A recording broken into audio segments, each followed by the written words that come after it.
ભારત રત્ન પૂર્વ પ્રધાનમંત્રી અટલ બિહારી વાજપેયીજીની જન્મજયંતિ સુશાસન દિવસ નિમિત્તે જનહિતના કાર્યો થકી નાગરિકો સુધી પહોંચવાની તેમની વિચારધારાને અનુસરીને છોટાઉદેપુર જિલ્લાના બોડેલી સેવા સદન કચેરી ખાતે સફાઈ અભિયાન હાથ ધરવામાં આવ્યું। પ્રખર રાજનેતા ભારતીય જનતા પાર્ટીના કાર્યકર્તાઓના પ્રેરણા સ્ત્રોત અને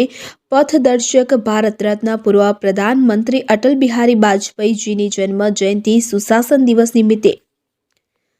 જનહિતના કાર્યો થકી નાગરિકો સુધી પહોંચાડવાની તેમની આ વિચારધારાને અનુસરીને બોડેલી સેવા સદન કચેરી ખાતે ભાજપના દ્વારા સફાઈ અભિયાન હાથ ધરવામાં આવ્યું હતું, જેમાં વિશેષ ઉપસ્થિતિ સાંસદ ગીતાબેન રાઠવા, મધ્ય ઝોનના પ્રભારી ગોરધનભાઈ ઝડફિયા, જિલ્લા ભાજપ પ્રમુખ ઉપેન્દ્રભાઈ રાઠવા, જિલ્લા પંચાયતના પ્રમુખ મલકાબેન પટેલ, જિલ્લા યુવા મોરચા પ્રમુખ તુષારભાઈ પટેલ સહિત હોદ્દેદારો, પદાધિકારીઓ, કાર્યકર્તાઓ અને નાગરિકોની ઉપસ્થિતિ રહી હતી।